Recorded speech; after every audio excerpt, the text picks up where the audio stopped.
కృపా సత్య సంపూర్ణమైన మా దేవ, మా పరలోకపు తండ్రి, అయా మీ అద్వితీయ కుమారుడును మా రక్షకుడు లోకరక్షకుడును అయిన యేసు క్రీస్తు ప్రభు యొక్క కనికరము కలిగిన నామములో దేవా, మేమందరమును ప్రభువా ఏక మనస్సుతో ఏకాత్మతో తండ్రి మిమ్ములను ఆరాధించుటకు మీ పాదముల సన్నిధిలోనికి వచ్చి ఉన్నాము నాయన. మీ మహా గొప్ప కనికరమును బట్టి దేవా తండ్రి నాయన, మేము ప్రభువా మీ అద్వితీయ కుమారుని ద్వారా ఆయన నామం పేరట మేము వచ్చి ఉండగా కనికరము కలిగిన దేవా మమ్ములను ప్రభువా మీరు అంగీకరించండి తండ్రి. మా ఆరాధనను మేమందరమును సమర్పించుచు ఉన్న స్తుతులను స్తోత్రములను మీరు అంగీకరించండి నాయన. సర్వోన్నతుడు అయినటువంటి దేవ, సార్వభౌముడమైనటువంటి తండ్రి ప్రభువా మీకు స్తోత్రములు చెల్లించుచున్నాము. ప్రభువా మమ్మలను నడిపించండి ప్రభువా. ఎటువంటి ఆటంకపరిచే శక్తి కూడా ఈ ప్రాంగణంలో ఉండకుండానట్లుగా దానిని గద్దించి పారద్రోలండి ప్రభువా. ఈ మనుషులందరూ మేమందరమును ప్రభువా మీ బిడ్డలము తండ్రి, మీరు పుట్టించినటువంటి బిడ్డలము, మీరు మేపుచున్నటువంటి గొర్రెలము నాయన తండ్రి ప్రభువా. ప్రతి బిడ్డలోనూ మీరు ఉండండి. మా అందరి హృదయమును ప్రభువా మీరు తెరవండి. మీ వాక్యమును ప్రభువా, మీ వాక్యముతోటి మా హృదయమును నింపండి, సంతృప్తి పరచండి తండ్రి నాయన. మీరే మాకు తోడుగా ఉండి నడిపించుమని ప్రభువా. ఇక్కడ ఉన్నటువంటి ప్రతి బిడ్డను ప్రభువా, ప్రతి బిడ్డను అతి ముఖ్యముగా మీ సేవకుడైనటువంటి జాన్ పరమేశ్వరరావుని, మరి ప్రభువా సేవకురాలైనటువంటి ప్రభువా నాయన బేబీ నిర్మలను ప్రభువా నాయన ప్రత్యేకముగా మీరు కనికరించండి. మరి సహాయం చేస్తున్న బిడ్డలను అందరినీ కనికరించి ప్రభువా, అయా నెహెమ్యా అన్నట్లుగా ప్రభువా మేలు కొరకై దేవా మేలు కొరకై వీరినందరినీ జ్ఞాపకం చేసుకునమని మా ప్రభువును మీ ప్రియ కుమారుడును అయిన యేసయ్య నామములో వినయముతో బ్రతిమాలి వేడుకొనుచున్నాము తండ్రి, ఆమేన్. ప్రియమైనటువంటి దేవుని సంగమా, ముందుగా నేను దేవునికి కృతజ్ఞతాస్తుతులు చెల్లిస్తున్నాను. ఎందుకు అనంటే కరోనా రాకముందు ఒక్కసారి నేను క్రిస్మస్ పండగ రోజునే దేవుడు నన్ను ఇక్కడికి రప్పించాడు. ఇది కరోనా తర్వాత మొట్టమొదటిసారిగా దేవుడు ఇక్కడ వచ్చి అంటే నన్ను ఇక్కడికి తీసుకొని వచ్చినందుకు దానిలో ఒక సాధనంగా జాన్ పరమేశ్వర అయ్య గారిని, బేబీ నిర్మల అమ్మగారిని దేవుడు వాడుకున్నందుకు దేవునికి వందనాలు. మరి నేనైతే అపాత్రుడను అయోగ్యుడను, కానీ ప్రభు ఆయన యొక్క మహాకృపను బట్టి నాకు ఇచ్చినటువంటి అవకాశాన్ని బట్టి దేవునికి నా హృదయపూర్వకమైన కృతజ్ఞతాస్తుతులు చెల్లిస్తున్నానండి. ముందు వాక్యంలోనికి వెళ్ళే ముందు మనం కొన్ని విషయాలు మాట్లాడుకుందాం. ఒకటి ఏంటి అని అంటే, క్రిస్మస్ అంటే ఏంటి? సింపుల్గా మనం దాని మీద చర్చ పెట్టద్దు. క్రిస్మస్ అంటే ఏంటి? క్రీస్తు జననం. సరే, క్రీస్తు జననం మంచి ఆన్సరే వచ్చింది. క్రిస్మస్ అంటే క్రైస్ట్ మాస్, అంటే క్రైస్ట్ అంటే యేసుక్రీస్తు. యేసుక్రీస్తు మాస్ అంటే ఆరాధించటం. యేసుక్రీస్తును ఆరాధించే పండుగనే క్రిస్మస్ అంటారు అనమాట. అది సింపుల్గా. తర్వాత యేసు అనే మాటకి అర్థం యేసు. మనం యేసుక్రీస్తు అని అంటాం కదా. యేసు అనే మాటకు, ఆ పేరుకు అర్థం ఏంటి అమ్మా? యేసు అనే మాటకి రక్షకుడు అని అర్థం. మీరు లూకా సువార్త అక్కడ కింద ఫుట్ నోట్ ఉంటుంది, నంబర్ వేసి ఉంటుంది. పైన యేసు అనే దగ్గర 1వ నెంబర్ ఉందనుకోండి, కింద 1వ నెంబర్ వేసి యేసు అనే మాటకి రక్షకుడు అని రాయబడి ఉంటుంది. అక్కడ ఎక్కడైతే యేసు అని వస్తుందో అక్కడ రక్షకుడు. క్రీస్తు అంటే ఇందాక ఎవరు నువ్వా చెప్పింది? అయితే నువ్వు యేసు అనే మాట చెప్పావు, కానీ ముందుగా ఇవి మనం తెలుసుకొని ఉండాలి. సరే, మరి ఇమ్మానుయేలు, యేసయ్యకి ఇంకొక పేరేంటి? ఇమ్మానుయేలు అనేటువంటి పేరుంది కదా. ఏమా విన్నారా? యేసయ్య అంటే ఇమ్మానుయేలు, అతనికి ఇమ్మానుయేలు అని పేరు పెట్టబడును అని లోకా సువార్తలోనే రాయబడి ఉంది. దేవదూత చెప్తారు మరియతోటి. మరి ఇమ్మాన్యుయేల్ అంటే అర్థం ఏంటి? దేవుడు మనకు తోడు. Very good. నీ పేరేంటమ్మా? దివ్య. ఇమ్మాన్యుయేల్ అంటే దేవుడు మనకి తోడు అని అర్థం అన్నమాట. అందుకనే యేసుక్రీస్తు ప్రభు వచ్చాడు అని అంటే దేవుడు సాక్షాత్తు ఆ దేవుడే. అందుకనే రోమా పత్రికలో అపోస్తలుడైన పౌలు ఏమని రాస్తున్నాడు అని అంటే, ఈయనంటే అపోస్తలుడైన పౌలు రోమా 9:5లో 9వ అధ్యాయం 5వ వచనంలో, ఈయన సర్వాధికారి అయినటువంటి దేవుడై ఉండి నిత్యము స్తోత్రార్హుడై ఉన్నాడు. ఈయన శరీరధారిగా, శరీర ప్రకారంగా యూదుల్లో పుట్టినప్పటికీ ఈయన ఎవరు అంటే సర్వాధికారి అయినటువంటి దేవుడు యేసుక్రీస్తు ప్రభు. ఈయన నిత్యము స్తోత్రార్హుడు. ఇంకా మనకి ఇంకే సందేహం లేదు. చాలామంది చాలా థీరీలతోటి, ఇందాక అయ్యగారు కూడా చాలా బాధపడుతున్నారు ఎవరెవరో థీరీలు మాట్లాడినందుకు. నేను లోపల ఉండి వింటున్నాను. కాబట్టి ప్రియమైనటువంటి దేవుని సంగమా, యేసుక్రీస్తు సర్వాధికారి అయినటువంటి దేవుడై ఉన్నాడు. యేసు మన రక్షకుడు. జక్కయ్య దగ్గరికి వెళ్ళి ఏమంటున్నాడు? యేసయ్య, జక్కయ్య దిగిరమ్ము, ఎందుకంట రక్షణ నీ ఇంటికి వచ్చింది. సుమియోను ఏమన్నాడు? నాదా, నా కన్నులారా రక్షణను నేను చూచి ఉన్నాను అంటాడు తండ్రి అయిన దేవునితోటి. అంటే రక్షణ is equal to Yesu. Yesu is equal to రక్షణ. రక్షణే మనకు వచ్చేసింది అనమాట అండి. కాబట్టి ఇంకా మనకి చింత ఏంటి? కాబట్టి ప్రియమైనటువంటి దేవుని సంగమా, ఈ మాటల అర్థాలు మనం తెలుసుకోవాలి, ఆస్వాదించాలి, ధ్యానించాలి. దాంట్లో నిజంగా ఇమిడి ఉన్నటువంటి అర్థం ఏంటి అని మనం తెలుసుకుంటే ఇంకా మధురంగా ఆనందిస్తాం దేవుని వాక్యాన్ని.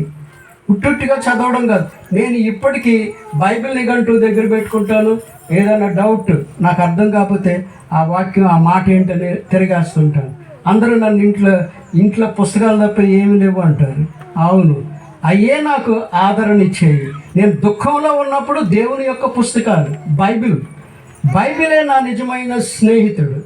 బైబిలే, దేవుని వాక్యమే నన్ను ఆదరించింది. 119వ దావీదు కీర్తన అంతా అదే ఉంటుంది. నీ వాక్యమే, అది పాట కూడా ఉంది కదా, నీ వాక్యమే నన్ను ఆదరించను అని, నీ వాక్యమే నన్ను బ్రతికించను అని. నిజమే. కాబట్టి దేవుని వాక్యాన్ని ప్రతిదినం చదవండి ప్రియమైనటువంటి దేవుని బిడ్డలారా. ఈ రోజున దేవుడు ఆయన స్వయంగా మనందరికీ చెప్తున్నాడు అనమాట. నాకు ఎంతో ఇష్టం బైబిల్ చదవడం అనేది. మీరు ఇంకా ఆ మాధుర్యాన్ని అనుభవించిన వాళ్ళకి తెలుస్తుంది. ఊరికే పైన చదవడం కాదు, నీ పూర్ణ హృదయంతో, నీ పూర్ణ మనస్సుతో, నీ పూర్ణ ఆత్మతో నువ్వు వాక్యాన్ని తీసుకొని చదవండి ప్లీజ్. దయచేసి నేను చెప్తున్నాను, నేను అనుభవిస్తున్నాను ఆనందాన్ని, ఆ సంతోషాన్ని మీరు కూడా అనుభవించాలనేటువంటి ప్రేమతోటి నేను మీతో చెప్తున్నాను. నేను బైబిల్ని చదవండి, బైబిల్తో స్నేహించండి. నువ్వు బైబిల్తో స్నేహిస్తడం అంటే దేవునితో స్నేహం కలిగినట్లే లెక్క. కాబట్టి ప్రియమైనటువంటి God is speaking to you. దేవుడు మనతో అందరితో బైబిల్ ద్వారానే మాట్లాడుతున్నాడు. నీకు అర్థం కాకపోతే బైబిల్ చదువుకుంటున్నప్పుడు ప్రార్థన చేయండి, ప్రభువా నాకు అర్థం కావట్లేదు అయ్యా. దేవుడు ఎవరి ద్వారానో ఒకరి ద్వారా నీకు అర్థమయ్యేటట్లుగా బోధిస్తాడు, చెప్పిస్తాడు. ముఖ్యంగా పాస్టర్స్ ద్వారా, దేవుని వాక్యాన్ని అందిస్తున్నటువంటి పాస్టర్స్, లేకపోతే పెద్దవాళ్ళు, బాగా అనుభవం కలిగినటువంటి వాళ్ళ ద్వారా. కాబట్టి ఈ విషయాన్ని నేను మీతో మళ్ళీ ఇంకా మధ్యలో మనం మాట్లాడుకుందాం. దేవుని వాక్యంలోనికి వెళ్ళక ముందు ఇంకొక మాట కూడా అడుగుతాం. మరణాత అంటారు చాలామంది. ఏంటి మరణాత అంటే? ఆలోచించారు అమ్మా? ఎస్, మరణాత అంటే ప్రభువా రమ్ము, త్వరగా రమ్ము, యేసు ప్రభువా త్వరగా రమ్ము అని అర్థం మరణాత అంటే. యేసయ్య పుట్టేశాడు మనందరి పాపాల కొరకు. ఆయన ప్రాయశ్చిత్తంగా మనం చేసినటువంటి అతిక్రమాలను పరిహరించడానికి ఆయన స్వయంగా తన స్వరక్తం ఇచ్చి మనలని ఆయన సంపాదనగా చేసుకున్నాడు, ఆయన సొత్తుగా చేసుకున్నాడు. ప్లీజ్ దయచేసి అర్థం చేసుకోండి. కాబట్టి ప్రియమైనటువంటి దేవుని సంగమా, బైబిల్ని హృదయంతో చదవండి, పూర్తి హృదయంతో చదవండి. దేవుడు మాట్లాడుతున్నాడు, అవన్నీ దేవుని యొక్క మాటలే, అవన్నీ దేవుని యొక్క మాటలే. కాబట్టి అల్లాటప్పలుగా వేరే పుస్తకాలు చదివినట్టుగా చదవబాకండి. నవలలు కాదు, లేకపోతే ఇంకేదో పాఠ్యపుస్తకం కాదు, పరిశుద్ధ గ్రంథము. కాబట్టి ప్రియమైనటువంటి దేవుని సంగమా, పూర్ణ హృదయంతో బైబిల్ చదివినట్లయితే నువ్వు మేలు పొందుకుంటావు, మేలు పొందుకుంటావు. ఇది సత్యం. మనశ్శాంతిని దేవుడు ఇస్తాడు. కాబట్టి ఈ రోజు నుంచి ఒక తీర్మానం చేసుకోండి, I must read Bible everyday. ప్రతిరోజు నేను ఖచ్చితంగా బైబిల్ చదవాలి. లెగటమే దేవునికి ముందు ప్రార్థన చేసుకొని ఫ్రెష్ అవ్వండి. చన్నీళ్ళతో మొహం కడుక్కుంటే నిద్రమత్తు పోతుంది. అప్పుడు నిజంగా ఒక ప్రార్థన చేయండి, ప్రభువా నీ వాక్యాన్ని నేను చదువుచుండగా నా హృదయ నేత్రములను తెరవండి నాయన. దీనిలో ఉన్నటువంటి అర్థం నాకు మీరు బోధించండి. పౌలు గారు ఆయన చెప్తాడు అన్నమాట, నాకెవ్వరూ బోధించలేదు, దేవుడే ఆయన నాకు ప్రత్యక్షమయ్యాడు, ఆయనే నాకు బోధించాడని చెప్తారు. తర్వాత దేవుని యొక్క ఆజ్ఞ ప్రకారంగా ఒక అననీయ అనేటువంటి ఆయనకి బోధిస్తాడు అన్నమాట. కొంత అంటే దేవుడు ఆయనకి ఏం చెప్పాడో దానిని పౌలు గారికి చెప్తాడు అనమాట. కాబట్టి ప్రియమైనటువంటి దేవుని బిడ్డలారా, ఈ విషయాలు మీరు బాగా గుర్తుపెట్టుకోండి. బైబిల్ తోటి అల్లట ఇందాక అయ్యగా చెప్పారు కదా, ఏంటది, అది జుంటె తేనె దారుల కంటే కూడా మధురమైనదని బైబిల్లో రాయబడిన దాన్నే అయ్యగారు ఇందాక గుర్తు చేశారు. కాబట్టి ప్రియమైనటువంటి దేవుని సంగమా, ప్లీజ్ దయచేసి ఈ మాటలను మీరు పాటించండి. ఇప్పుడు మన వాక్యంలోనికి వెళ్దాము. ఈరోజు లూకాసు వార్త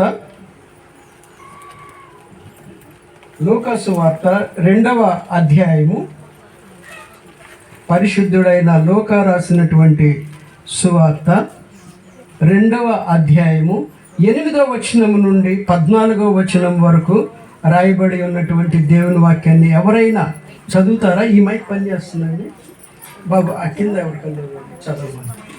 ఏమా వచ్చి చదువుతావా?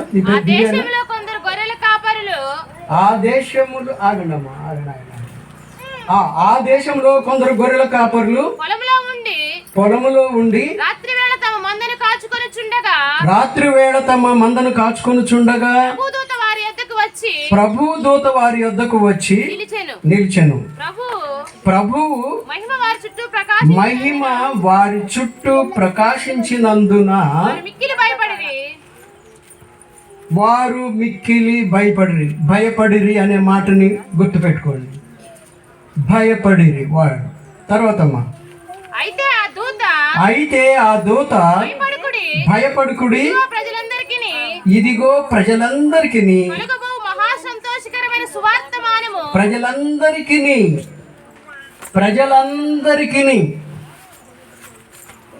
మళ్ళీ నొక్కి చెప్తున్నానండి, ప్రజలందరికీ. యేసుక్రీస్తు అందరికీ ప్రభు అని ఎవరు చెప్పారు? ఎవరు రాశారు? ఎక్కడ రాశారు? అపోస్తుల కార్యాలు 10వ అధ్యాయము 36వ వచనంలో ఈ మాట ఉంది. యేసుక్రీస్తు అందరికీ ప్రభు. మరి ఈయన కేవలం క్రైస్తవుల గురించే చనిపోయారా? యేసయ్య ఎవరి గురించి చనిపోయారు? ప్రజలందరి కొరకు ఆయన తన ప్రాణం పెట్టాడు.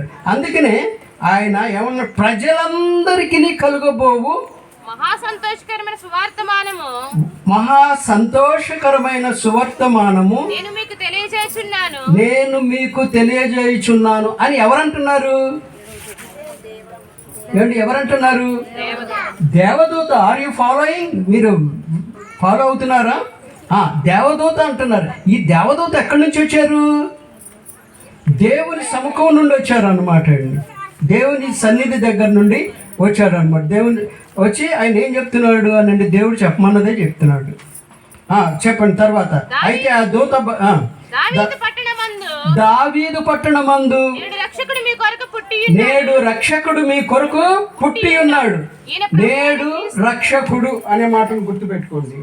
రక్షకుడు అనే మాట ఒకటి, భయపడుకుడి, తర్వాత రక్షకుడు అనేటువంటి మాటని గుర్తుపెట్టుకోండి. ఒకటి భయపడుకుడి, రెండు రక్షకుడు. ఆ తర్వాతమ్మా ఈయన ప్రభు అయిన క్రీస్తు. ఆగండి, ఇక్కడ క్రీస్తు అన్న దగ్గర మీ బైబిల్లో ఒకటి అని చిన్నగా మార్క్ చేసి చూస్తున్నారా? మీ బైబిల్స్లో ఉన్నాయా? చూడండి, నెంబర్ 1 అని ఉంటుంది. క్రీస్తు అని మన కిందకి రెండు ఫుట్ నోట్ అంటారు దాన్ని. క్రింద ఏమని రాయబడింది? క్రీస్తు అను శబ్దమునకు అభిషక్తుడు అని అర్థము. ఏమో మీ అందరు బైబిల్ లేకోకుండా దైవారాధనకి రావడం ఎంతవరకు సమంజసం అర్థం చేసుకోండి. కత్తి లేకుండా యుద్ధానికి వెళ్తాము మనం.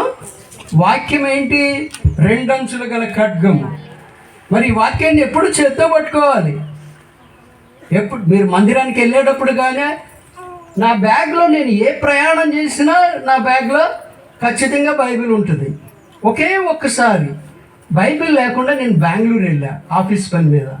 వచ్చేటప్పుడు పెద్ద యాక్సిడెంట్ అయింది, గడ్డం చితికిపోయింది. అంటే బస్సులో కూర్చొని ఉన్నాను, అది ఆ బస్ డ్రైవర్ ఎదురుగా వస్తున్నటువంటి నేను అప్పుడు అనుకున్నాను, అమ్మ బైబిల్ లేకుండా అసలు మర్చిపోయాను. వెళ్ళినప్పుడే భయపడ్డా, అనుమానపడ్డా, బైబిల్ లేకుండా నేను ట్రావెల్ చేస్తున్నాను అని. అనుకున్నట్లుగా నేను వచ్చేటప్పుడు మేము ఎక్కిన బస్సు ఎదురుగా వస్తున్నటువంటి ఈ గ్యాస్ సిలిండర్ లారీని గుద్దుకుంది. నేను ఎగిరెళ్ళి ముందు సీట్ మీద పడ్డాను. ఇక్కడ పగిలిపోయింది, తెగిపోయింది అనమాట. బోళ్ళంత రక్తం కాలేదు. ముఖం మీద ఎక్కడ దెబ్బ తగిలినా బాగా రక్తం కారుతుంది, గుర్తుపెట్టుకోండి. కాబట్టి ఏమని ఉంది అని అంటే ఇక్కడ క్రీస్తు అనేటువంటి శబ్దానికి అభిషక్తుడు అని అర్థం. తర్వాత రమ్మ చదవండి. దానికి ఇదే మీ కానవాలు. ఒక శిశువు పొత్తి గుడ్డలతో చుట్టబడి ఒక తొట్టిలో పండుకొని ఉండుట మీరు చూచెదరని వారితో చెప్పాను. వెంటనే పరలోక సైన్య సమూహము ఆ దూతతో కూడా నుండి సర్వోన్నతమైన స్థలములలో దేవునికి మహిమయు ఆయనకిష్టులైన మనుషులకు భూమి మీద సమాధానమును కలుగును గాకని దేవునికి స్తోత్రము చేయుచుండెను. సమాధానము మూడో మాట ఏంటండి? ఒకటి భయపడుకుడి, రెండోది రక్షకుడు, మూడవది సమాధానం. ఇక్కడ మీకు ఒక చిన్న విషయం గుర్తు చేయాలనుకుంటున్నాను నేను. ఏంటి అదేనంటే, నేను మీకు గుర్తు చేయాలనుకున్నటువంటి విషయం, సర్వోన్నతమైన స్థలములలో దేవునికి మహిమయు. ఎవరు పాడారు ఆ పాటని? వెంటనే పరలోక సైన్య సమూహము ఆ దూతతో కూడా ఉండి దేవుని స్తుతిస్తున్నారు. ఇంగ్లాండ్ దేశంలో రాజు ఇప్పటికీ ఉన్నాడు, రాజు రాణి. వాళ్ళు ఆ సాంప్రదాయాన్ని పోగొట్టుకోలే. ప్రధానమంత్రి ఉన్నారు, అది డెమోక్రసీ, ప్రజాస్వామ్యం ద్వారా ప్రధానమంత్రిని ఎన్నుకుంటారు, కానీ రాజుని ఎవరు ఎన్నుకోరు. అది వంశపారంపర్యంగా వస్తుంది అనమాట. అది ఆ స్పెషాలిటీ, ఇంగ్లాండ్ దేశానికి ఉన్నటువంటి ప్రత్యేకత అది. రాజుగారి ఇంటిలో అదే యువరాజుకి పెళ్ళైతే యువరాజు కడుపున పిల్లలు పుట్టే అక్కడ ఏం చేస్తారో తెలుసా అండి? ముందే ఎవరు పుడతారో చెప్పరు, కానీ ఆడపిల్ల మగ పిల్లడా అని చెప్పరు, కానీ ఆ పిల్లలని జ్ఞాపకం చేసుకొని మంచి మంచి ఫ్యాషనబుల్ డ్రెస్సులు, ఫ్యాషనబుల్ ఉయ్యాల తొట్లు అన్ని మార్కెట్లోకి వచ్చేస్తాయి. చాలా ఖరీదైనవి, ఎంతో ఖరీదైన, అంటే అంత ప్రాధాన్యతనిస్తారు ఆ చైల్డ్కి. తర్వాత పెద్ద పెద్ద ఫిరంగులతోటి నమస్కారం అనమాట. పుట్టాడు, డెలివరీ అయింది ఆ రాణిగారు అని తెలియడంతో పెద్ద శబ్దాలు అనమాట. గన్, అదే మామూలు గన్ కాదు, ఫిరంగిలతోటి పేలుస్తారు. అంటే ఉత్సాహం, వాళ్ళకి సంతోషం. కానీ యేసుక్రీస్తు ప్రభు పుట్టినప్పుడు ఎవరు వచ్చారు? పరలోక సైన్య సమూహము దేవదూతతో సహా ఉండి ఏమన్నారు? సర్వోన్నతమైన స్థలములలో దేవునికి మహిమయు ఆయనకిష్టులైన మనుషులకు భూమి మీద సమాధానము కలుగునుగాక అని పాడారు, అని దేవుని స్తుతించారు. సమాధానం ఎవరికి? ప్రజలందరికీ అని ఎందుకు రాయాలి అక్కడ? ఆయనకి ఇష్టలైన మనుష్యులకు అని మాత్రమే ఎందుకు రాయబడి ఉంది? ఇది మనం ఆలోచించుదాం ఇప్పుడు మనం మాట్లాడుకునేటప్పుడు. కాబట్టి ప్రియమైనటువంటి దేవుని సంగమా, ఇక్కడ మొదటి మాట తీసుకుందామా? మనం మొదటి మాట తీసుకుందామా? భయపడుకుడి. ఎందుకు భయపడకూడదు అని చెప్తున్నాడు? ఆన్సర్ కూడా అక్కడే ఉంది. ఎందుకు భయపడొద్దు అని ఆ దూత ప్రకటిస్తున్నారు. భయపడుకుడి, ఇదిగో ప్రజలందరికీ కలుగబో మహా సంతోషకరమైన సువర్తమానము నేను మీకు తెలియజేయుచున్నాను. దావీదు పట్టణమందు నేడు రక్షకుడు మీ కొరకు పుట్టి ఉన్నాడు, ఈయన ప్రభు అయిన క్రీస్తు. అందుకు భయపడకూడదు. మనకి రక్షకుడు పుట్టి ఉన్నాడు కాబట్టి భయపడకూడదు. భయం అనేది తెలుసా మీకు? వీళ్ళు ఎంతమందికి భయం అంటే తెలుసు? చేతులు ఎత్తండి ఒక్కసారి. నిజంగా సిన్సియర్గా నిజాయితీగా చేయొద్దండి. భయం అంటే తెలుసు కదా. దేనికి భయపడి ఉంటారు? ఈ మధ్యకాలంలో ఒకదానికి జనం అందరూ భయపడ్డారు, కరోనాకి. తర్వాత చాలామంది, నా చిన్నతనం అంటే నేను స్టూడెంట్గా ఉన్నప్పుడు ఆకాశంలో నుండి మనోళ్ళు అంటే సైంటిస్టులు పంపించినటువంటి స్కై ల్యాబ్ అనేది ఒకటి. మీరు కొంతమంది పెద్దవాళ్ళు ఉంటారు, నా వయసు ఉన్నవాళ్ళు. స్కై ల్యాబ్ 1979 సంవత్సరంలో, అప్పుడు నేను డిగ్రీ చదువుకొని ఫైనల్ ఇయర్ కూడా అయిపోయింది.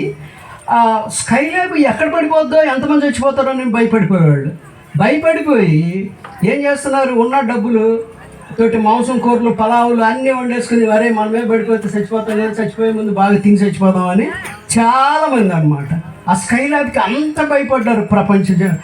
ముఖ్యంగా భారతదేశంలోనే పడుతుంది అనేది తెలిసిందనమాట. కాబట్టి ప్రియమైనటువంటి దేవుని సంఘం, అప్పుడు అంతమంది భయపడ్డారు మన ఇండియాలో. ఆ తర్వాత కరోనాకి అనమాట ఎంత భయపడిపోయారంటే మనిషి టచ్ చేసుకోవడానికే భయపడ్డారు. అంటే సోషల్ డిస్టెన్స్ అని ఒక మాట పెట్టి ఎవరితో మాట్లాడేవాడు కాదు, కలుసుకునేవాడు కాదు, అందరూ ముక్కుకు గుడ్లు కట్టుకొని తిరిగారు. కాబట్టి అంటే భయం అటువంటిది. భయం ఏంటి? Slow poison, slow killer. భయం మనల్ని చంపేస్తుంది. మళ్ళీ భయం ఏం చేస్తుంటుంది? చీకు, చింత, దిగులు అన్నీ క్రియేట్ చేసి నిదానంగా తిండి మీద ఇంట్రెస్ట్ లేకుండా చేస్తుంది. తినబుద్ధి కూడా ఇది. భయం అంత చేదైంది, అంత కఠినమైనది. అయితే ఇక్కడ దేవుడు ఏం చెప్తున్నాడు అని అంటే, ఏమని మాట్లాడుతున్నాడు? దూత ద్వారా ఏమని సెలవిస్తున్నాడు? రక్షకుడు పుట్టాడు, భయపడుకుడి. ఫస్ట్ వర్డ్, మొట్టమొదటి ఆ ప్రకటనలో ఉన్నటువంటి భయపడుకుడి అనేది మనకి దేవుడు సందేశాన్ని, వాగ్దానాన్ని పంపిస్తున్నాడు. ఎందుకు భయపడకూడదు? అంటే యెషయా గ్రంథము 43వ అధ్యాయము 1వ వచనం తీద్దాం, చదవండి ఎవరైనా. యెషయా 43, 1వ వచనం. ఆ మైక్ నీ దగ్గరే పెట్టుకొని నువ్వే చదువు. చెప్పారు. అయితే యాకోబు నిన్ను పిలిచిన వాడగు యెహోవా, ఇశ్రాయేలు నిన్ను నిర్మించిన వాడు ఇలాగు సెలవిచ్చుచున్నాడు, నేను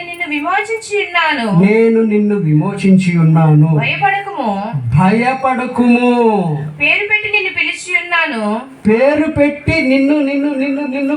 ఉన్నాను, నీవు నా సొత్తు.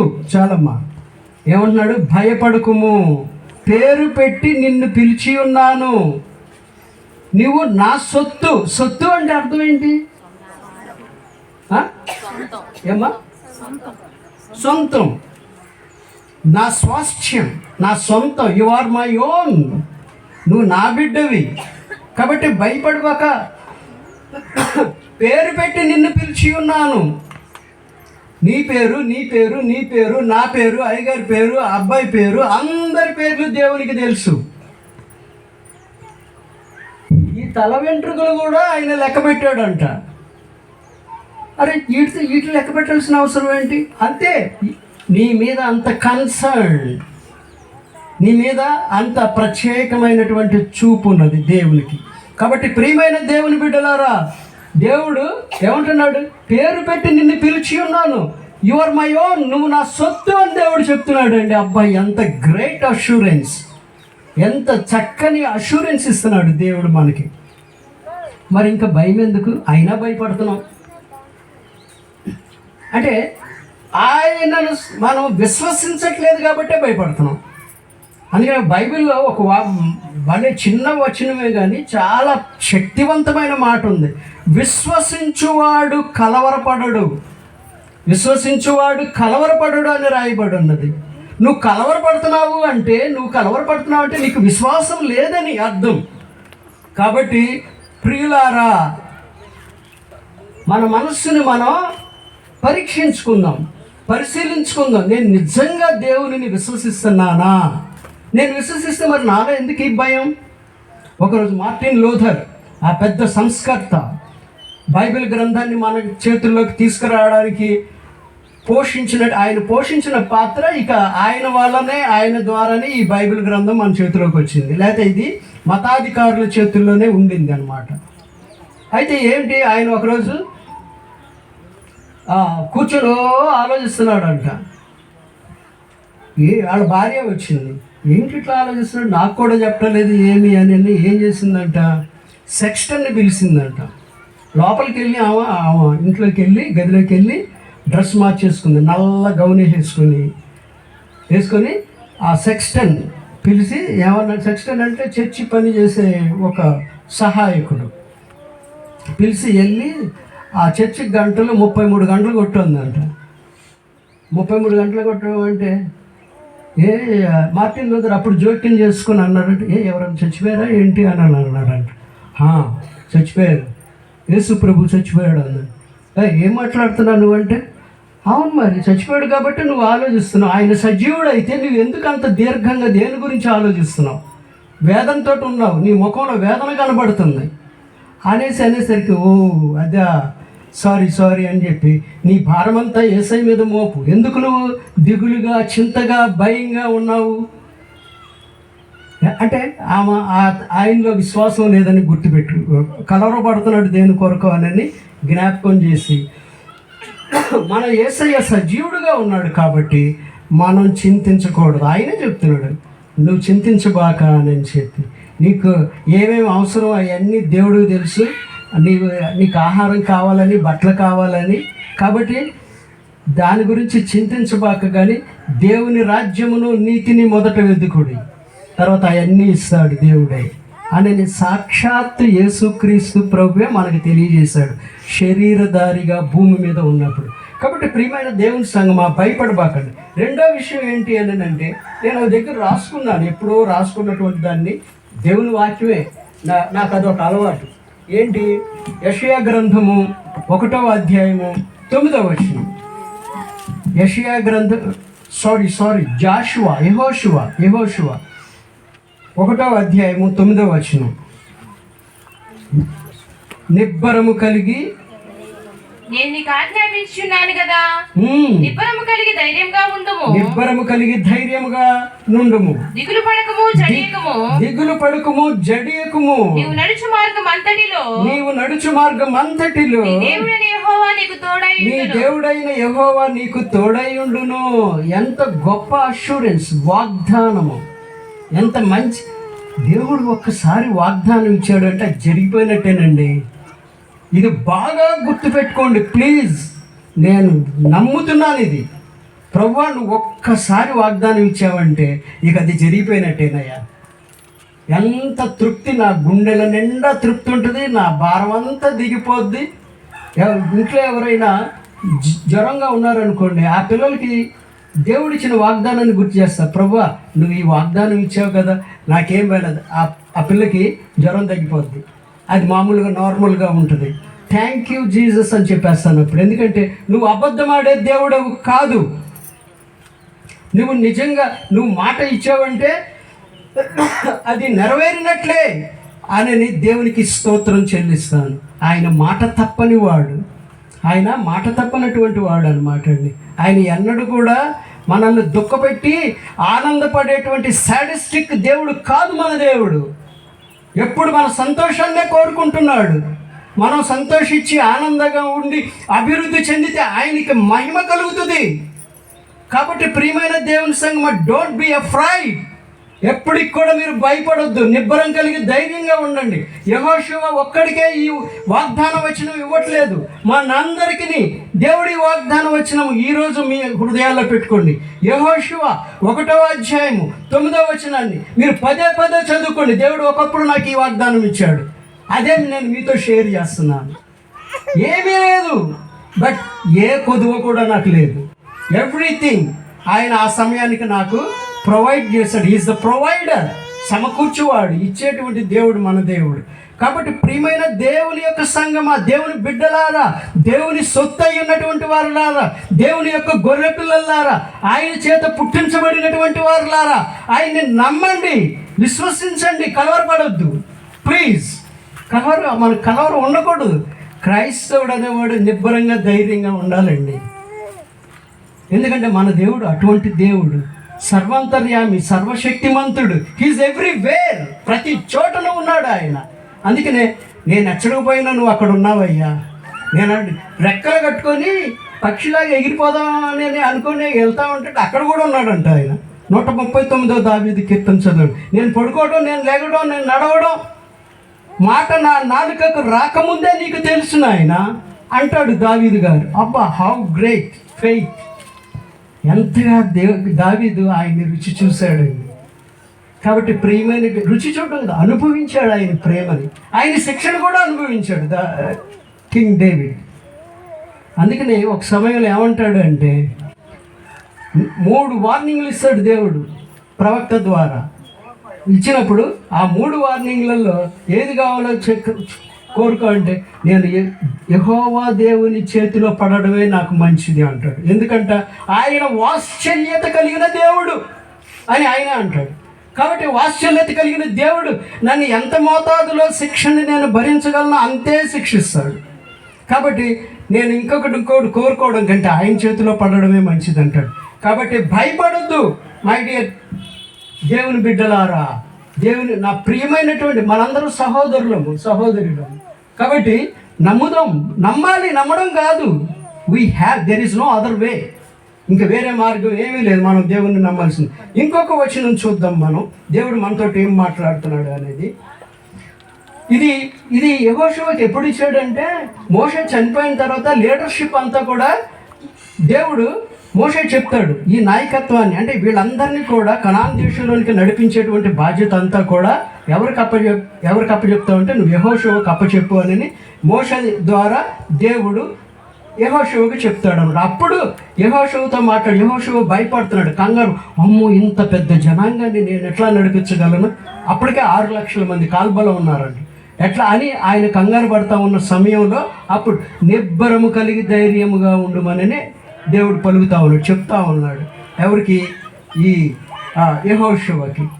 అదేవిధంగా మీకు కూడా ఏదైనా అదనపు పనులు ఇచ్చి దేవుడు, ఇప్పుడు మీ కుటుంబ భారం అంతా మీరు మోయలేరు, కానీ మీరు మోస్తా ప్రభువా అని మీరు ప్రార్థన చేసినట్లయితే దేవుడు, నా అనుభవం అండి నేను చెప్తున్నాను, ఎందుకంటే నా పరిస్థితులు డిఫరెంట్.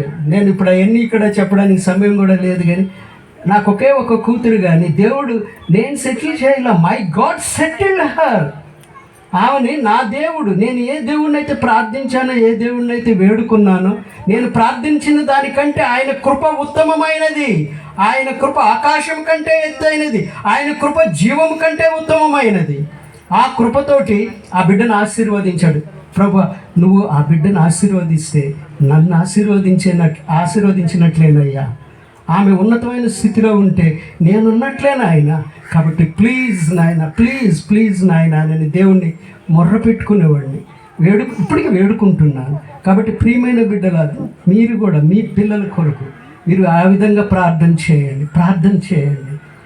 ఇక్కడ మళ్ళీ ఇంకొక సందర్భంలో ఏమవుతుందంటే, అక్కడ మోషే వీళ్ళందరూ కూడా భయపడతా ఉన్నప్పుడు ఈ గొప్ప 2 దినవృత్తాంతములు 20:15 తీయండి అమ్మ.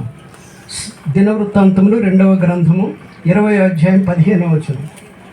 ఈ గొప్ప సైన్యమునకు మీరు భయపడుకుడి. ఈ గొప్ప సైన్యమునకు యుద్ధం వచ్చింది, శత్రు సైన్యాలతో ఎప్పుడూ పోరాటమే ఇశ్రాయేలీలకి శత్రు సైన్యాలకి. కాబట్టి ఈ గొప్ప సైన్యమునకు మీరు భయపడుకుడి, జడియకుడి. ఈ యుద్ధము మీది కాదు, దేవుడే జరిగించును. అలాగే మనకు వచ్చే సమస్యలన్నీ వాటికి భయపడకండి, ఏమాత్రం భయపడబాకండి ప్లీజ్. అనుకున్న వాళ్ళారా, వింటున్నారు కదా?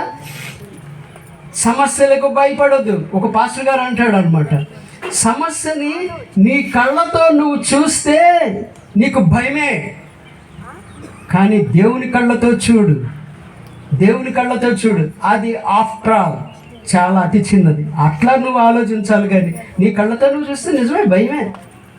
సమస్య పెద్దగా కనపడుతుంది, దేవుని కళ్ళతో చూస్తే చాలా చాలా చిన్నది. అందుకనే దావీదు ఏమంటాడు, అంత పెద్ద గొలియత్ మీదకి వెళ్ళేటప్పుడు ఆయన దేవుడు చాలా అత్యున్నతమైనవాడు కాబట్టి ఆయన దేవుని యొక్క ఆత్మ ఆయన మీదకి వచ్చి గొలియాతుని అసలు డేవిడ్ ఎంత గొలియాత్ ముందు, బట్ అక్కడ యుద్ధం చేసింది డేవిడ్ కాదు, దావీదు కాదు, దేవుడే యుద్ధం చేసి ఎక్కడ ఖాళీ ఉందో అక్కడ కొట్టాడు. అంతా ఒళ్ళంతా కప్పుకున్నాడు, ఇనుమ షీల్డ్తోటి, ఇదంతా ఏంటది హెల్మెట్ తోటి, ఇటన్నిటితోటి. కానీ నొసల దగ్గర ఖాళీ ఉంది, అక్కడ ప్రభువే వెళ్ళి కొడితే పడిపోయాడు, దెబ్బకు పడిపోయాడు. వెళ్ళి ఈ అబ్బాయి డేవిడ్ వెళ్ళి చిన్నోడే తల నరికి తీసుకొని వస్తాడు. కాబట్టి మనం భయపడకూడదు దేనికి కూడా.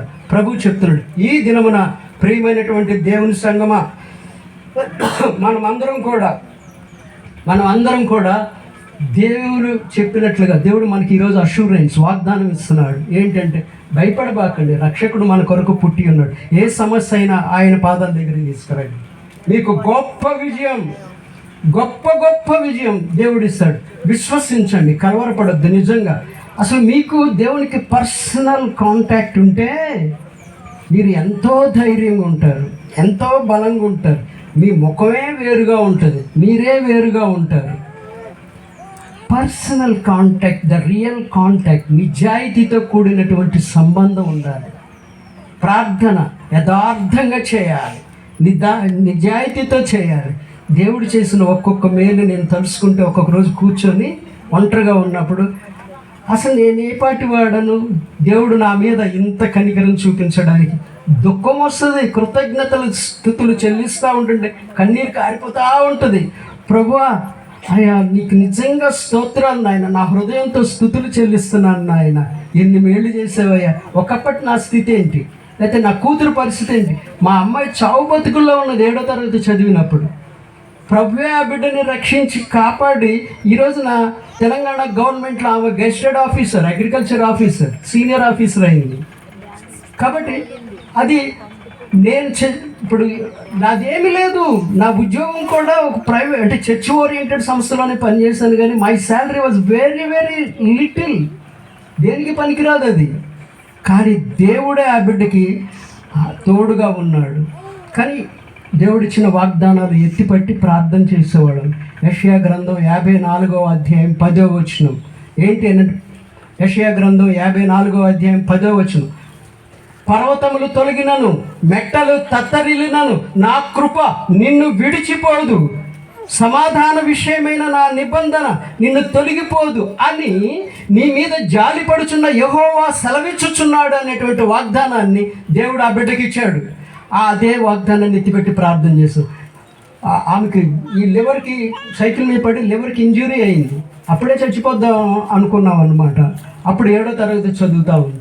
కానీ దేవుడు వదిలిపెట్టలే ఆ బిడ్డని, ఎందుకంటే వాగ్దానం ఇచ్చినటువంటి వాడు నమ్మదగిన వాడు. కాబట్టి నాకు వాగ్దానం ఇచ్చిన ఆ దేవుడు, ఆయన మాటలు నమ్మదగినవి. కాబట్టి ఈ రోజున ఆ బిడ్డ 2 పిల్లలకి తల్లి దేవుడు ఆ బిడ్డకి 2 ఇంటెలిజెంట్ చిల్డ్రన్ ఇచ్చాడు, మంచి భర్తనిచ్చాడు, అందరికి ఇస్తాడు. ఆయన్ని వేడుకున్నటువంటి ప్రతి బిడ్డని చిన్నప్పటి నుంచి మీ బిడ్డల్ని ఎత్తుకొని మీరు ప్రార్థన చేయండి, కన్నీటి ప్రార్థన చేయండి. ప్రభువా ఈ బిడ్డని దీవించండి అయ్యా. నేను ఒక కేర్ టేకర్ని మాత్రమే, అంటే వాళ్ళకి క్లీన్ చేయడానికి, అన్నం తినిపించడానికి అంతే నేను చేయగలనయ్యా, నాకేముందయ్యా, ఈ బిడ్డలు నీ బిడ్డలయ్యా, నీ స్వాస్థ్యము నాయన అని ప్రార్థన చేయండి, వేడుకోండి, కన్నీరు పెట్టండి. ఖచ్చితంగా వాళ్ళు పెద్ద అయ్యేసరికి అప్పుడు తెలుస్తుంది మీకు వాళ్ళు ఉన్నతమైన స్థితిలో ఉన్నప్పుడు.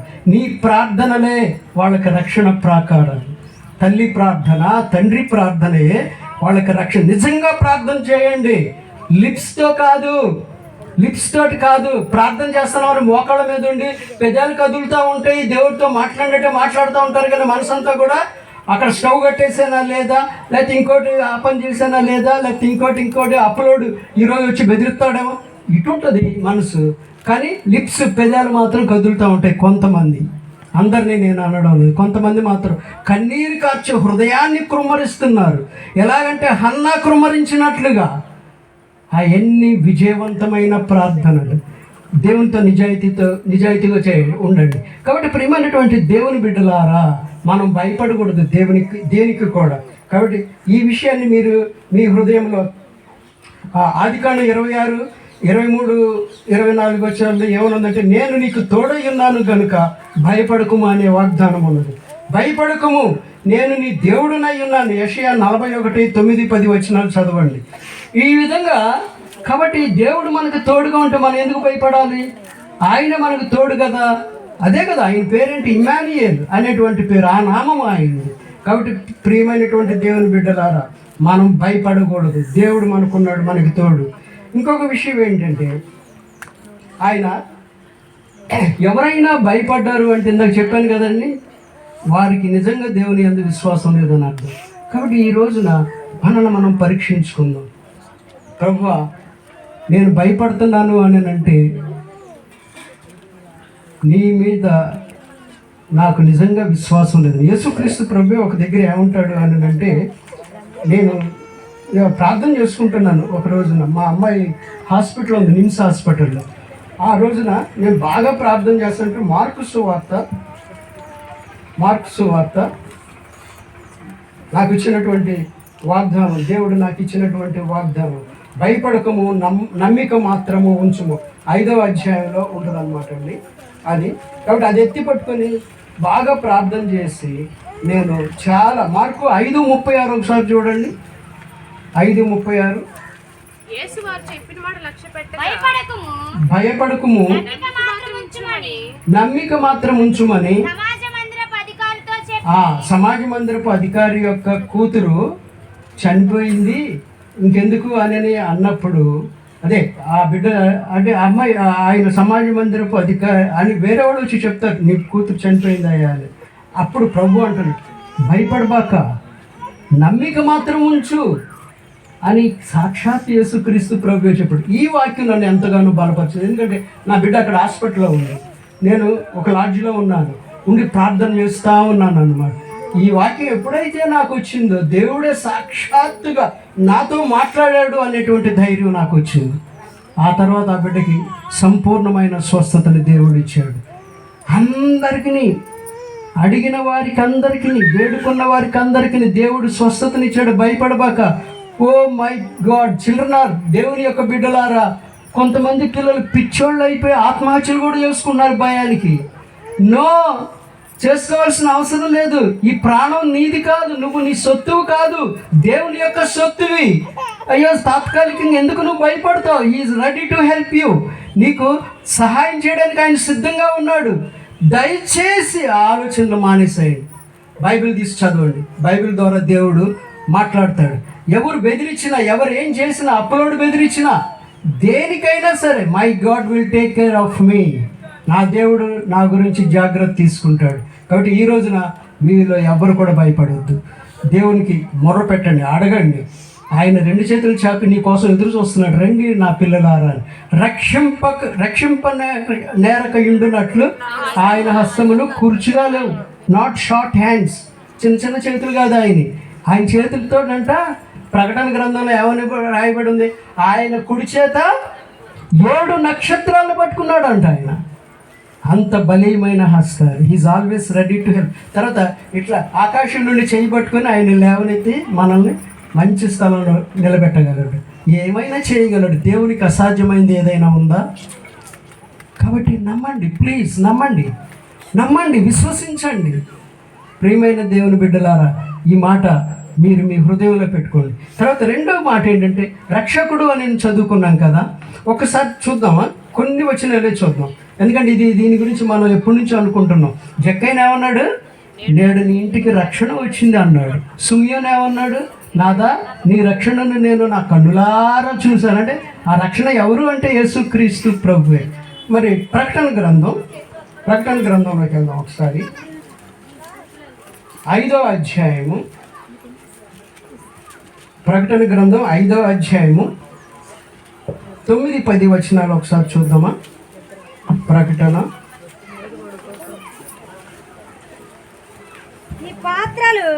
ఆగండి, జస్ట్ 1 minute, నేను కూడా చూస్తాను.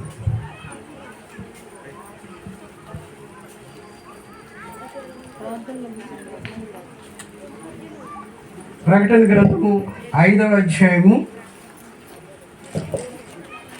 10వ వచనం దగ్గర. సరే, ఈ పాత్రలు పరిశుద్ధుల ప్రార్థనలు. ఆ పెద్దలు ఏమంటున్నారంటే, చెప్పండి. నీవు ఆ గ్రంథమును తీసుకొని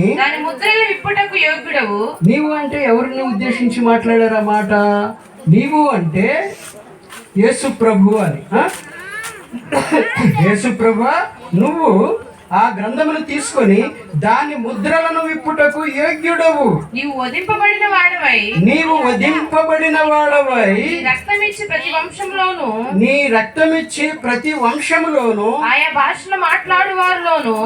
భాషలు మాట్లాడు వారిలోను ప్రతి ప్రజలోను ప్రతి జనములోను దేవుని కొరకు మనుష్యులను కొని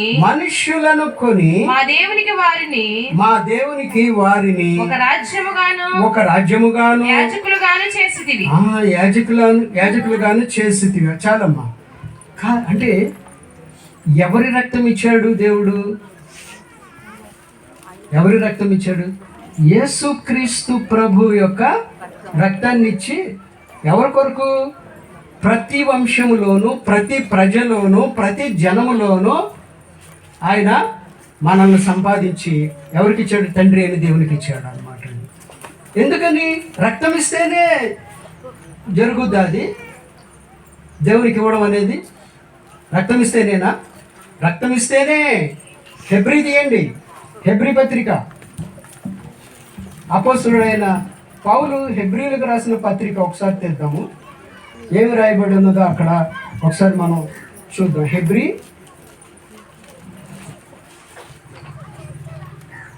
9వ అధ్యాయము 22వ వచనం ఒకసారి చదవమ్మా. హెబ్రీ 9వ అధ్యాయము 22వ వచనం. ధర్మశాస్త్ర ప్రకారము సమస్త వస్తువులను రక్తము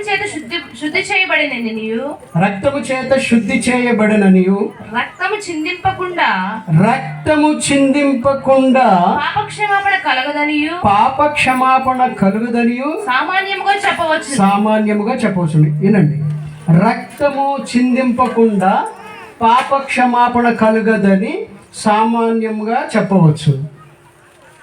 మరి గొర్రె మేకలు ఎందుకు కట్ చేస్తున్నారు? వాళ్ళ విశ్వాసం ఏంటి అంటే గొర్రెని మేకని వీటిని కోస్తే వాటిని రక్తం చిందిస్తే వాళ్ళు చేసిన తప్పులన్నీ పోతాయని అప్పటి వరకు వాళ్ళు కూడా ఇశ్రాయేలీయులు కూడా అదే అనుకున్నారు. కాబట్టి ప్రియమైనటువంటి దేవుని సంగమా, మరి ఇప్పుడు 10వ అధ్యాయం 4వ వచనం చూడండి. 10వ అధ్యాయము ఏలయనగా ఎడ్ల యొక్కయు మేకల యొక్కయు రక్తము పాపములను తీసివేయుట అసాధ్యం. చూస్తున్నారా? రక్తం చిందించకపోతేనేమో పాపక్షమాపణ లేదు. మరి ఇక్కడ 10వ వచనంలో ఏమంటారు? 10వ అధ్యాయం 4లో ఎడ్ల యొక్కయు మేకల యొక్కయు రక్తము పాపములను తీసివేయదు. మరి ఎవరి రక్తం పాపం తీసేస్తుంది? 9వ అధ్యాయం 12వ వచనం ఒకసారి చూడమ్మా. అట్లాగే 9, 14, 9, 12. మేకల యొక్కయు యొక్కయు రక్తముతో కాక తన స్వరక్తముతో తన అంటే యేసు ప్రభు యొక్క స్వరక్తముతో ఒక్కసారి పరిశుద్ధ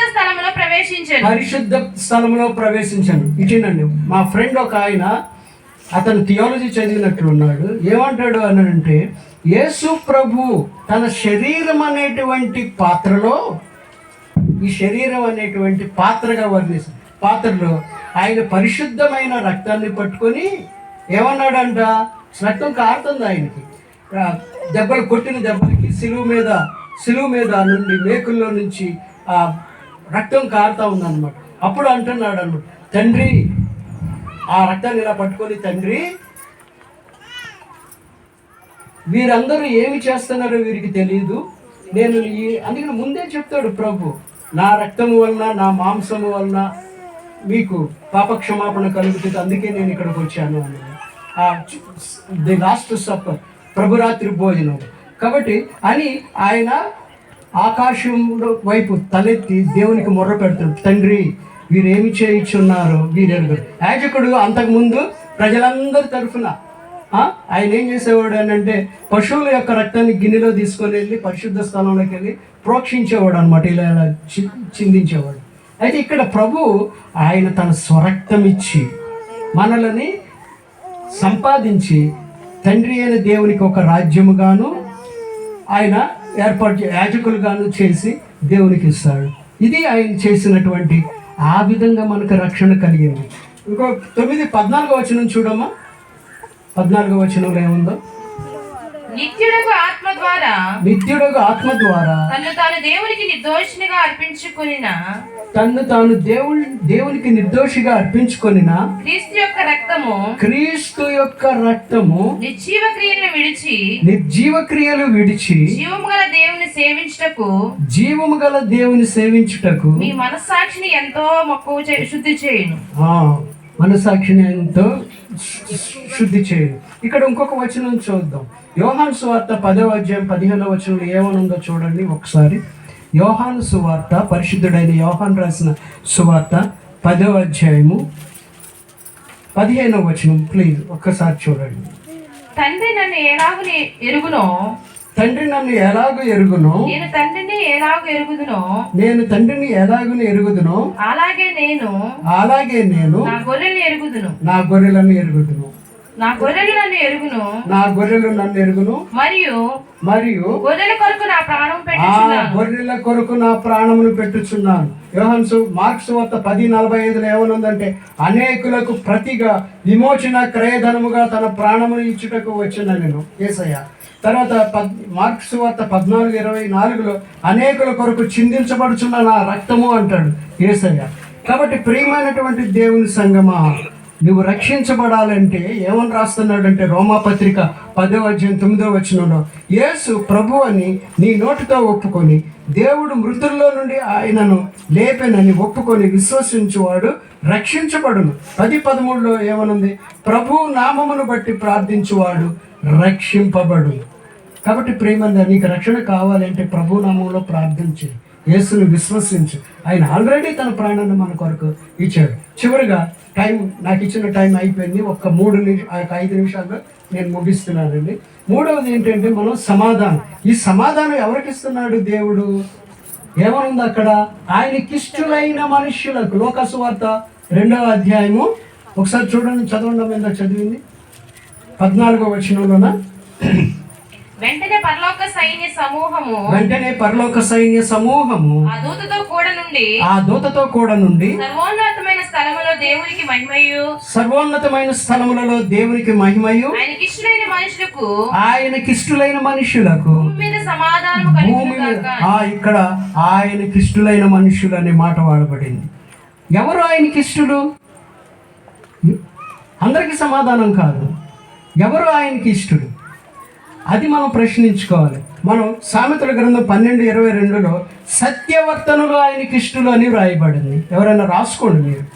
సత్యవర్తనులు ఆయనకి ఇష్టలు. మరి సామెతలు 11:26న యథార్థముగా ప్రవర్తించువారు ఆయనకి ఇష్టలు. మనల్ని మనం పరీక్ష, నేను సత్యవర్తనుడునా, నేను సత్యవంతురాలునా పరీక్షించుకుందాం మనం. అప్పుడే నువ్వు ఇష్టరాలుగా ఉంటావు దేవుని దృష్టికి. Check yourself. నిన్ను నువ్వు పరీక్షించుకో, నీ అంతరాత్మను పరీక్షించుకో. దేవుడు మనకు ఒక మనస్సాక్షిని పెట్టాడు. నిజంగా నీకు నువ్వే తీర్పు తెచ్చుకో. నువ్వు మంచిదా, నువ్వు చెడ్డదా, నువ్వు ఎటువంటి వాడు. అట్లాగా సత్యవర్తనులు ఆయనకి ఇష్టడు, యథార్థవంతులు ఆయనకి ఇష్టడు. తర్వాత 21:3 అదే సామెతల్లో, నీతి న్యాయములను అనుసరించి నడుచుకొనుట బలులను అర్పించుట కంటే యెహోవాకు ఇష్టం. చాలామంది చాలా చందాలు ఇస్తారు, కానీ జీవితం మాత్రం వేరుగా ఉంటుంది. దేవుడు కోరుకునేది ముందు నీ హృదయాన్ని. ఒక చర్చిలో పాస్టర్ గారు, మీరు చందాలు ఇవ్వండి, అది అవసరమే, ఎందుకంటే సంఘాభివృద్ధి కార్యక్రమాలకి అది వాడాలి. మంచి పని చేస్తున్నారు. కానీ దానికి ముందు నీ హృదయాన్ని దేవునికి ఇవ్వు. ముందు నీతి న్యాయాలను అనుసరించి నడుచుకో. బలులు అర్పించుట కంటే చందాలు, పెద్ద చందాలు ఇవ్వడం కంటే కూడా అందుకనే సామెతల్లో నా కుమారుడా నీ హృదయమును నాకిమ్ము అని రాయబడి ఉంది. ఇచ్చావా? ఇస్తే యు ఆర్ డిఫరెంట్ అండి. ఈ భూమి మీద నువ్వు ఒక నడుచుచున్న సువార్త పత్రికవే. హృదయాన్ని ఇచ్చేసావు అనుకో దేవునికి, అసలు కొంతకాలానికి నీ ప్రవర్తన వల్ల అనేక మంది నిన్ను చూసి మారిపోతారు, దేవుణ్ణి అంగీకరిస్తారు. నిజమమ్మా, నిజమండి. ప్లీజ్ వాక్యాన్ని నమ్మండి. కాబట్టి హృదయాన్ని మనం దేవునికి ఇద్దాం. దేవునితో నిజాయితీగా ఉందాం, నిష్కల్మషంగా నిష్కపటంగా ఉన్నది ఉన్నట్లుగా. అంటే ఆయనకి తెలియదనా మనం ఎట్లా ఉంటున్నావని? నువ్వు ఎలాగున్నావు, నీ హృదయం ఏ విధంగా ఉందో, నీ అంతరాత్మ అంతరింద్రియాలు ఎలాగున్నాయి సమస్తం ఆయనకి తెలుసు. ఇంకా ఆయన దగ్గర మనం ఏమీ ప్లే చేయలేము అన్నమాట. కాబట్టి ప్రియమైనటువంటి దేవుని సంగమా, ఆయనకి పొద్దున్న నిన్న నేను చదువుతున్నాను బైబిల్ని, ఆయనకి కనబడకుండా ఎవడైనా దాక్కోగలడా అని ఉంది. భయం వేసింది. కాబట్టి మనం జాగ్రత్త. మనం ఏం చేసినా ఆయన చూస్తూ ఉన్నాడు. దేవా నాకు తోడుగా ఉండు అని ప్రార్థన చేస్తాం. కానీ టీవీ చూస్తాం, పిచ్చి అన్నీ చూస్తూ ఉంటాం. మరి అప్పుడు దేవుడు తోడుగా ఉంటాడా? దేవుడికి అవన్నీ చూపిస్తున్నావా నువ్వు? అయ్యో, that is very great thing అన్నమాట. పారిపోతాడు, దేవుడు ఉండడు అక్కడ. దేవుడు ఉండడు. Today many Christians are celebrating Christmas without Jesus. యేసు లేకుండా క్రిస్మస్ని సెలబ్రేట్ చేసుకుంటున్నారు. ఒక పాద్రి గారు చెప్తా ఉంటాడు, ఏమనంటే క్రిస్మస్ అంటే మందు విందు చిందు కాదు అంటాడు ఆయన. ఈ రోజుల్లో అట్లాగ అయిపోయింది. ఒక 3 రోజుల క్రితం క్యారల్స్ వచ్చారు మా ఇంటికి. అందులో ఒక 2 అబ్బాయిలు, అందరూ మంచుకున్నారు, అందరూ బట్టికున్నారు. 2 అబ్బాయిలు మాత్రం ముందేసుకొని వచ్చారు అన్నమాట. అంటే క్రమశిక్షణలోనే ఉన్నారు, కానీ దట్ ఈజ్ నాట్ కరెక్ట్. ముందేసుకొని క్యారల్స్ దేవుని యొక్క పాటలు పాడడానికి రావడం అంటే నాకు బాధ అనిపించింది, చాలా బాధ అనిపించింది అనమాట. అరే అసలు వీళ్ళు ఎలాగా వాళ్ళని అలౌ చేశారు, పంపించైపోయారు. క్యారల్స్ అంటే ఇల్లు తిరిగి పాటలు పాడుతారు. మీకు తెలుసు, వీళ్ళు చాలామందికి పాటలు పాడుతూ ఉంటారు. ఆ ఇంటి వాళ్ళకి తినడానికి ఏమైనా రిఫ్రెష్మెంట్ ఇస్తారు, చర్చికి చందా వేసి పంపిస్తారు అన్నమాట. అటువంటి క్రిస్మస్ మనకు వద్దు. క్రైస్ట్ ఓరియంటెడ్, క్రీస్తు అనే క్రిస్మస్, క్రీస్తుని కేంద్రంగా చేసుకునే క్రిస్మస్ మనకు కావాలి. Christmas is festival of sharing. ఇతరులతో మనం పంచుకోవడం. దేవుడు ఆయన తన అద్వితీయ కుమారుణ్ణే మనకి ఇచ్చేశాడు. కాబట్టి ప్రియమైనటువంటి దేవుని సంగమా, be careful, let us check ourselves. మనల్ని మనం చెక్ చేసుకుందాం, పరీక్షించుకుందాం, యథార్థంగా ఉందాం దేవుని దృష్టికి. ఇంకొక మాట నేను చెప్పాలనుకున్నది ఏంటంటే, పద్దాక క్రిస్మస్ చేస్తున్నాం, చేయాలి కూడా. అట్ ద సేమ్ టైం అదే సమయంలో మనం ఏం చేయాలి అని అంటే, 2వ రాకడ కొరకు సిద్ధపడాలి. మీరు ప్రకటన గ్రంథంలో చూస్తే ఎవరెవరు దేవుని రాజ్యంలో ప్రవేశించడానికి అర్హత లేని వారు ఎవరెవరు ఉన్నారు, వాళ్ళందరి జాబితా ఉంది 4-5 చోట్ల. వాళ్ళల్లో వ్యభిచారులు, తర్వాత దొంగలు, తర్వాత కుక్కలు, మళ్ళనేమో పిరికివారు, వీళ్ళందరూ దేవుని రాజ్యంలో ప్రవేశించరంట. మీరు అవన్నీ లిస్టు రాసుకోండి. ఇప్పుడు ఈ రోజున దేవుడు వస్తే నేను ఆయన రాజ్యంలోకి వెళ్ళడానికి అర్హత ఉందా నాకు, ఆయన నన్ను తీసుకెళ్తాడని మనందరం పరీక్షించుకుందాం, ఎవ్రీ వన్ ఆఫ్ అస్. కాబట్టి ప్రియమైనటువంటి దేవుని సంగమా, దేవుడు మనందరి కళ్ళు తెరువునుగాక, మనందరి హృదయ నేత్రములను తెరువునుగాక. ఎందుకంటే అలా తెరిచినట్లయితే మన అంతరంగ స్వభావం మనకే తెలుసు, మనల్ని మనమే అసహించుకుంటాం. దిస్ ఇస్ ట్రూ, ఇది సత్యం అనమాట అండి. కాబట్టి ఈ సమయంలో ఇంకా కొన్ని విషయాలు మాట్లాడాలని ఉంది, కానీ మనకి మరి మాట్లాడాలంటే చాలా మాట్లాడచ్చు. అది Christianity is a practical life. క్రైస్తవ జీవితం అనేది ఏంటంటే మాటలు మాట్లాడటం, ఆచారాలు చేయడం కాదు, అదంతా కూడా జీవించాలి. వింటున్నాం, వాక్యాన్ని పాటిస్తున్నావా? అందుకని ప్రకటన 1:3 ఏముంటుందంటే ఈ యొక్క వాక్యాలను విని దానిని గాయకుని వాటిని అనుసరించి నడుచుకుని వాడు ధన్యుడు అని రాయబడి ఉంది ప్రకటన 1:3. కాబట్టి చెక్ చేసుకోండి మీరు. మరి ఇన్ని విని మనం వాటిని పాటించకపోతే ఎందుకు? ఒక్క వాక్యంలో ఒక్క ఆజ్ఞనైనా తప్పిపోతే మనం దేవుని రాజ్యానికి వారసులం కాదని చెప్పి పేతురు గారు రాస్తున్నాడు అనమాట. కాబట్టి ప్రియమైనటువంటి దేవుని సంగమా, మనందరం జాగ్రత్త పడదామండి. జాగ్రత్త పడదాం, రెండవ రాకడ కొరకు సిద్ధపడదాం. God is coming very soon. తొందరగా వస్తున్నాడు. ప్రపంచ పరిస్థితులన్నీ అలాగే ఉన్నాయి. అయితే ఇంకొకటి మిగిలిపోయింది, ప్రతి ఒక్కరికి సువార్త వెళ్ళాలి. అది ఇంకా జరగలేదు, జరుగుతూ ఉంది.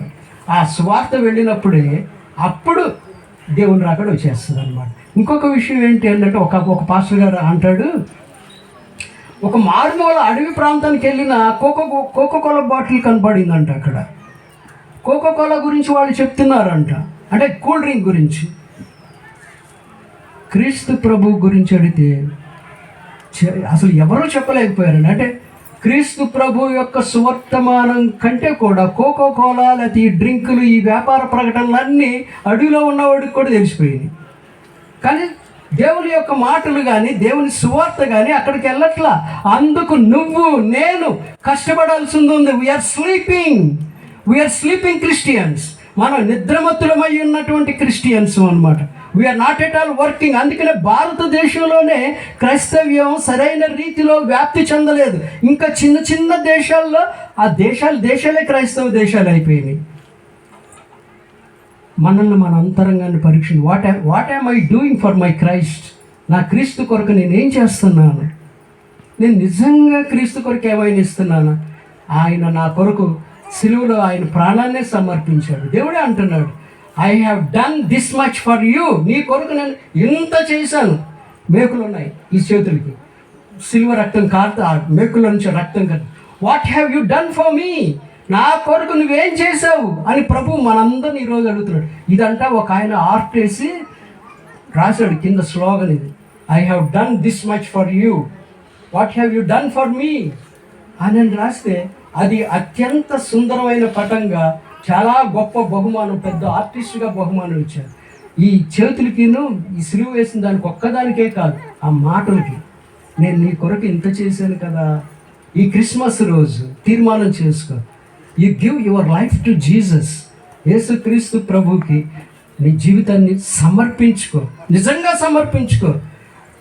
ఉద్రేకపూర్వకంగా సమర్పించుకొని 1 రోజు 2 రోజులు 1 నెల 2 నెలలు కాదు, లైఫ్ లాంగ్ జీవితం మొత్తం కూడా నువ్వు. అందుకే దావీదు భక్తుడు ఏమని అంటాడు అని అంటే, నేను నా జీవితం అంతా నేను నీకు కృతజ్ఞతాస్తుతులు చెల్లించినా సరిపోదు అంటాడు ఆయన. మళ్ళీ ఆయన ఎంతగా తగ్గించుకుంటాడు, నేను పురుగు కంటే హీనం అంటాడు. మనల్ని మనం తగ్గించుకోవాలి, మన యేసయ్యని హెచ్చించుతూ ఉండాలన్నమాట. ఇంకొకటి కూడా గుర్తుపెట్టుకోండి, అబ్రహాం విశ్వాసులకు తండ్రి ఏమని అంటాడంటే, ఆయన దేవునితోటి ఆ సొదొమ గొమొర్రాని రక్షించయ్యా, అయ్యా బాంబులు వేయబాక, అంటే అగ్ని గంధకాలు వేయబాకయ్యా, ఆపేయ్యా అని ప్లీడింగ్, అంటే విజ్ఞాపనకర్తగా విజ్ఞాపన చేస్తాడు. నాయకుడు అనేవాడు ప్రజల కొరకు విజ్ఞాపన చేయాలి. ఆయన ఆ విధంగా విజ్ఞాపన చేస్తూ ఉన్నప్పుడు ప్రభు ఆయన చెప్పాల్సింది చెప్పాడు. అప్పుడు ఆ సమయంలో ఏమని అంటున్నాడు, ఆయన ఏమని పోల్చుకుంటున్నాడంటే, నేను దుమ్ము ధూళితో సమానం అయ్యా, అంతకంటే హీనం అయ్యా. నువ్వేమనుకోకపోతే అక్కడ 30 మంది ఉంటే బతికిస్తావా ప్రభువా? దాని మీద అగ్నిగంధకాలు వేయకుండా కాపాడుతావా అని బ్రతిమలాడుతూ ఉంటాడు అనమాట. అంటే ఆయన తగ్గిస్తున్నాడు. ఎలాగా? నేను దుమ్ము ధూళితో సమానం అని. మరి 103వ దావీదు కీర్తన దావీదు ఏమంటాడు అంటే, గడ్డి పరక కంటే హీనమైన, పొద్దున్న పూట మొలుస్తాను, సాయంత్రానికి ఎండిపోతాను అంటున్నాడు. ఆయన వాక్యం శాశ్వతం అని కూడా చెప్తున్నాడు. కాబట్టి అటువంటి మనల్ని రక్షించడానికి సాక్షాత్ ఆ ప్రభు ఇక్కడికి వచ్చాడు. చివరిగా మా నాయన ఎప్పుడూ ఒక మాట అనేది దాన్ని గుర్తు చేస్తున్నాను. ఆయన మొదటి రాకడలో సాధువైన గొర్రె పిల్లలాగా వచ్చాడు అంటకాదు, తీర్పు తీర్చడానికి రాలేదు కానీ రక్షించడానికే వచ్చాను అని ప్రభువే చెప్పారు. రెండవ రాకడలోనంట కొదమ సింహం లాగా వచ్చి తీర్పు తీరుస్తాడంట. Several times my grandmother ఇదే మాట చెప్పేది. నేను చిన్నప్పుడు హాస్టల్లో ఉన్నప్పుడు చిల్డ్రన్స్ మిషనరీ ఒక ఆయన మొదటి రాకడలో యేసయ్య ఎలాగ వచ్చాడు, సాధువైన గొర్రె పిల్లలాగా వచ్చాడు కదా, రెండో రాకడలో ఎలా వస్తాడని ప్రశ్నిస్తే మా నాయనమ్మ నేర్పించింది నాకు గుర్తొచ్చి టక్మన్ లేసి నిలబడి చెప్పాను, కొదమ సింహంలాగా వస్తాడని. వెంటనే ఆయన నాకు ప్రైజ్ ఇచ్చాడు, ఆన్ ది స్పాట్ ప్రైజ్. పెద్దవాళ్ళలారా, తల్లిదండ్రులారా, మీ పిల్లలకి దేవుని వాక్యాన్ని నేర్పించండి. మీరు ఎన్నో బట్టలు కొని ఉంటారు, కొంతమంది బంగారపు చైన్లు కూడా కొని ఉంటారు, ఎన్నో ఇచ్చి ఉంటారు. బైబిల్ ప్రజెంట్ చేశారా మీరు మీ బిడ్డలకి? ఈ సంవత్సరం మీరు బైబిల్ ప్రజెంట్ చేశారా? అది ఇవ్వండి, that is very very important.